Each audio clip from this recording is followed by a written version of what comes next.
24 घंटे 450 हमले, सैकड़ों फलस्तीनी शहीद, गजा पर 3 जानिब से इसराइली तैयारों, बहरी जहाजों, तोपखाने से बमबारी, गोलाबारी न रुकी। बस्ती गजा में इसराइली बमबारी से देर अल बला की मस्जिद, बिलाल बिन रबाह शहीद। मस्जिद के साथ बेघरों की पनाहगाह बने मकानात भी खंडर बन गए।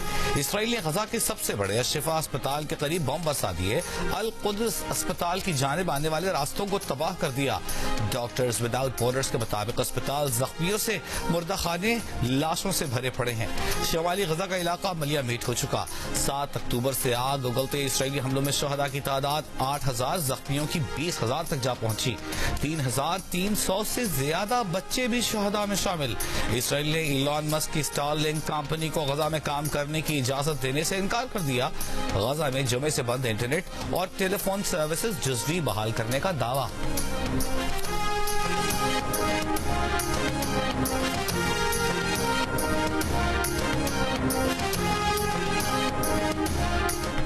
फलस्तीनी मुजाहमती तहरीक हमास के अस्करी विंग अल कसाम का इसराइल के खुफिया जौहरी तंसीबात वाले शहर दिमोना को निशाना बनाने का दावा।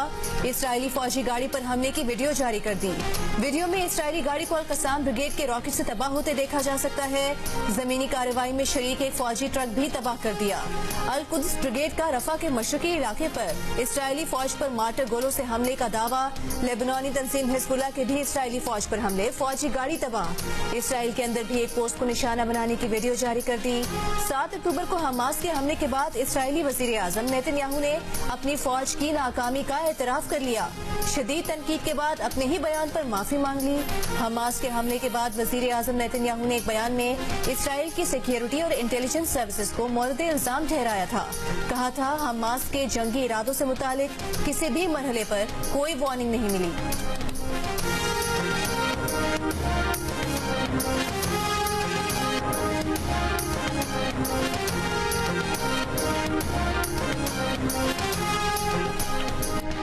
गजा में ग़िज़ा का बहरान, तहत के खदशात खड़े होने लगे।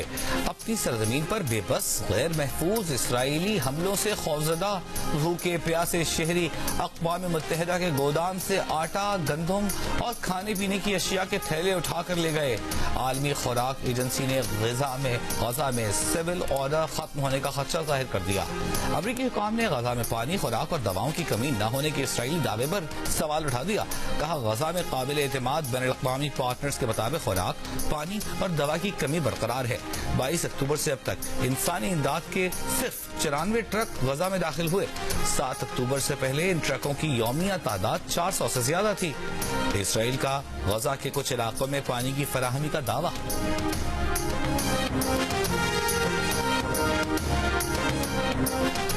कैथोलिक मसीहियों के रूहानी पेशवा पोप फ्रांसिस ने इसराइल गजा तनाज़ा खत्म करने के लिए इंसानियत का वास्ता दे दिया।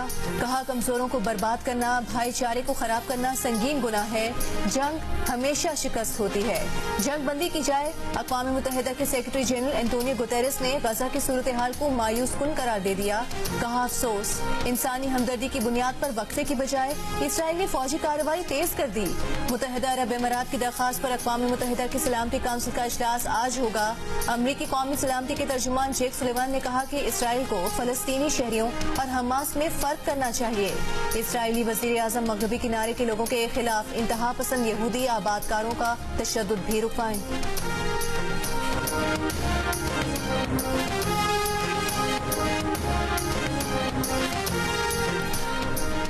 ईरान के सदर इब्राहिम रईसी ने कहा है कि सेहूनी हुकूमत रेड लाइन पार कर चुकी है जो किसी को भी एक्शन लेने पर मजबूर कर सकती है। वाशिंगटन हमें कुछ न करने का कहता है, लेकिन वो इसराइल की वसी हिमायत जारी रखे हुए है। अमरीका ने मुज़ाहिमती इत्तेहाद को पैगामात भेजे, लेकिन उनका जवाब उन्हें वाज़े तौर पर मैदान जंग में मिला। अमरीकी हुकाम ईरान को खबरदार करते रहे हैं कि वो इसराइल और हमास जंग से दूर रहे। तो सदर रजब तैयब एर्दोगान का इसराइल को जंगी मुजरिम करार दिलवाने का मुतालबा। कहा इसराइली फौज के मजालिम के पीछे मरकजी मुजरिम मगरिबी ताकतें हैं। क्या ये इस्लाम और ईसाइयत में जंग चाहते हैं?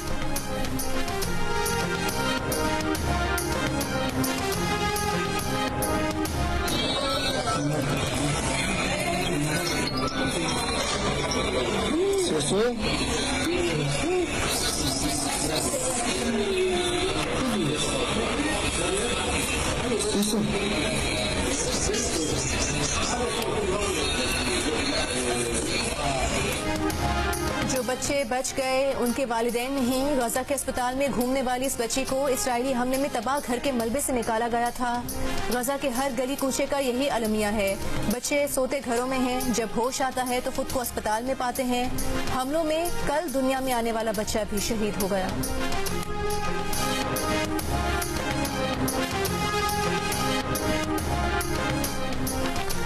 जमात इस्लामी का फलस्तीनियों से इजहार यकजहती के लिए इस्लामाबाद में मुजाहिरा।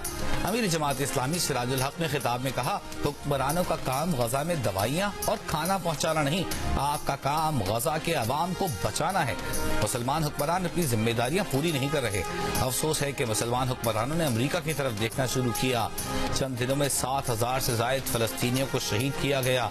ये भी कहा कि गुज़िश्ता रोज हमारे कारकुनों को तशद्दुद का निशाना बनाया गया। हमारी पकड़ धकड़ करके किसको खुश करना चाहते हो?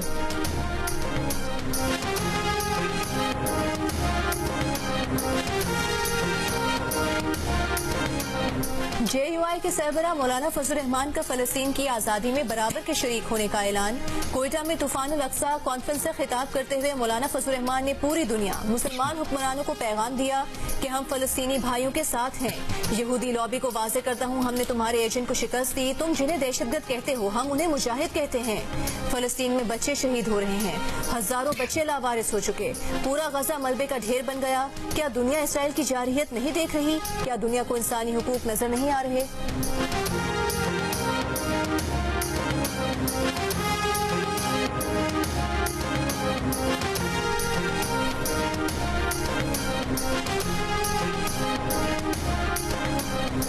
मजलिस वहदत मुस्लिमीन के शोबा खवातीन की जानिब से इस्लामाबाद में हिमायत फलस्तीन रैली निकाली गई। सरबराह मजलिस वहदत मुस्लिमीन अल्लामा राजा नासिर अब्बास ने रैली से खिताब में कहा कि फलस्तीन के गैरतमंद बेटों ने इसराइल के गुरूर को खाक में मिला दिया। ग्रेटर इसराइल का मंसूबा खाक में मिल गया है। शिया उलमा काउंसिल और नासरानी फलस्तीन के तहत कराची में रैली निकाली गई। मुंतजमीन ने खुसूसी ट्रक पर गजा की मंजर कशी की। मसीही, सिख और हिंदू बरादरी के साथ सियासी और मजहबी जमातों के रहनुमाओं ने इसराइली मजालिम के खिलाफ एहतजाज किया।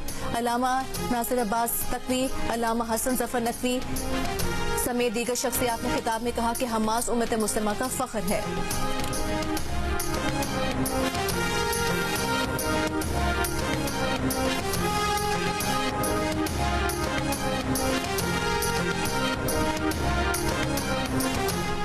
MQM पाकिस्तान ने कराची के इलाके लियाकताबाद में मैदान सजा लिया। सरबराह MQM डॉक्टर खालिद मकबूल सिद्दीकी अरकान राबता कमेटी जलसे में मौजूद। खालिद मकबूल सिद्दीकी, मुस्तफा कमाल और फारूक सत्तार कुछ देर बाद खिताब करेंगे।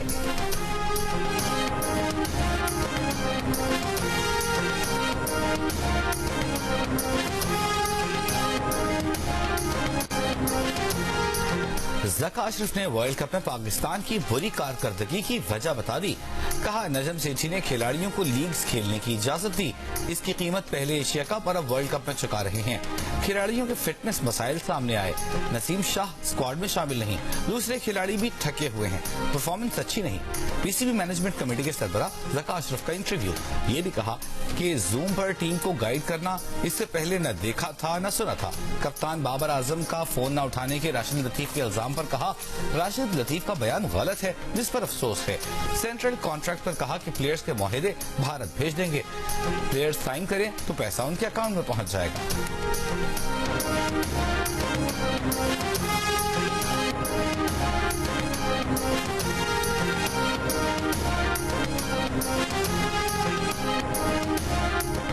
पाकिस्तान क्रिकेट टीम के खिलाड़ियों को सेंट्रल कॉन्ट्रैक्ट न मिलने की वजह से 5 माह से तनख्वाह न मिल सकी। भारत में मौजूद खिलाड़ियों को सेंट्रल कॉन्ट्रैक्ट मिल गए। खिलाड़ियों ने सेंट्रल कॉन्ट्रैक्ट पर दस्तखत करना शुरू कर दिए। जराये के मुताबिक खिलाड़ी सेंट्रल कॉन्ट्रैक्ट की फहरिस्त से नाखुश भी हैं। PCB ने 30 प्लेयर्स को 3 साल के लिए 1 जुलाई 2023 से 30 जून 2026 तक सेंट्रल कॉन्ट्रैक्ट पेश किया है। फॉर्म और फिटनेस से मशरूत कॉन्ट्रैक्ट में PCB किसी भी वक्त कॉन्ट्रैक्ट का असर-ए-नौ जायजा ले सकता है। तर्जुमान PCB का कहना है कि सेंट्रल कॉन्ट्रैक्ट में ताखीर खिलाड़ियों की तहफ़्फ़ुज़ात की वजह से हुई थी। दस्तखत के बाद खिलाड़ियों की अदायगियां जल्द शुरू हो जाएंगी।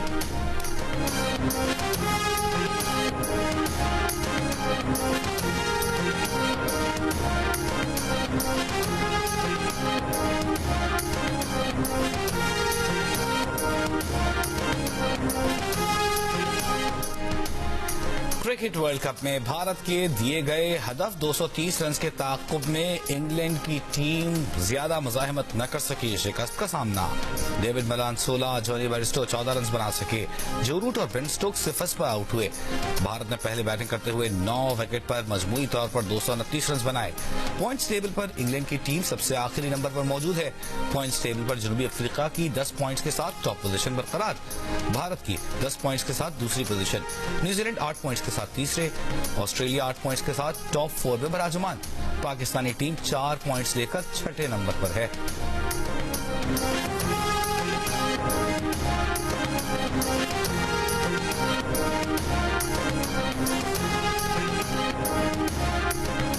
पाकिस्तान टीम कल कोलकाता में प्रैक्टिस सेशन करेगी। बुखार से निजात के बाद फास्ट बॉलर हसन अली भी टीम के साथ प्रैक्टिस सेशन में हिस्सा लेंगे। पाकिस्तान का अगला मैच ईडन गार्डन्स में मंगल को बांग्लादेश से होगा। सेमीफाइनल की उम्मीदें अब भी बाकी। पाकिस्तान को अपने तीनों मैचेस जीतना होंगे और साथ बांग्लादेश, न्यूजीलैंड और इंग्लैंड से हैं। न्यूजीलैंड के 3 मैचेस जनूबी अफ्रीका, पाकिस्तान और श्रीलंका से हैं।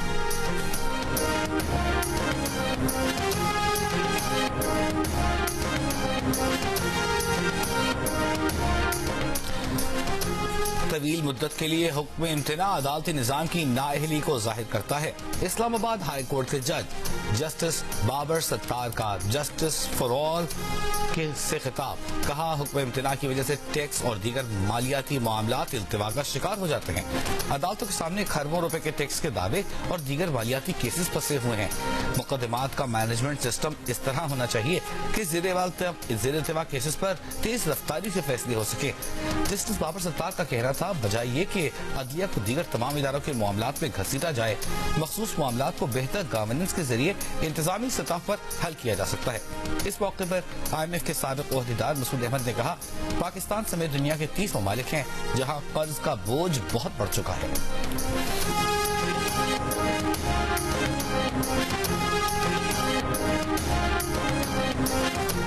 एक कदम आगे 2 कदम पीछे।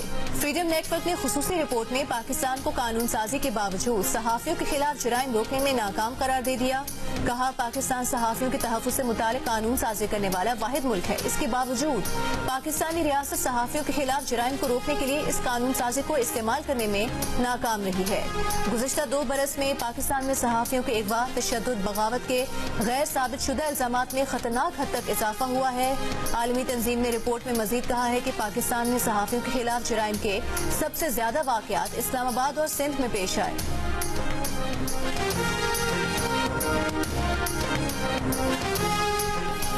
डेरा बुगटी से अगवा किए गए 2 मकामी फुटबॉलर्स को बाजियाब करा लिया गया। लेवी जुकाम के मुताबिक फुटबॉलर बाबर अली और शिराज खान बाजियाबी के बाद घर पहुंच गए। नकवी 4 फुटबॉलर्स पहले ही बाजियाब कराए जा चुके। फुटबॉलर्स को दीगर 6 मकामी फुटबॉलर्स के हमरा 9 सितंबर को डेरा बुगटी से सिब्बी जाते हुए कच्ची केनाल के इलाके से अगवा किया गया था। इससे काबिल 6 में से 4 नकवी फुटबॉलर्स की 29 सितंबर को बाजियाबी अमल में आई थी।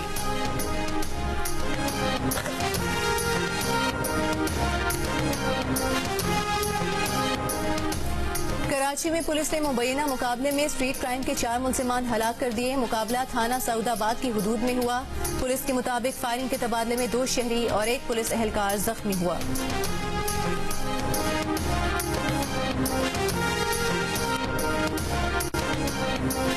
जिला कुरम के मुख्तलिफ मकामात पर कबाइल के दरमियान 6 रोज से झड़पों का सिलसिला जारी। ताज़ा झड़पों में मज़ीद 2 अफराद जाँ बहक, 3 जख्मी। अब तक झड़पों में 20 अफराद जाँ बहक, 38 जख्मी हो चुके। हंगू और अगजई से आने वाला मुज़ाकराती जरगा फरीक़ैन के दरमियान फायर बंदी की कोशिशों में मसरूफ।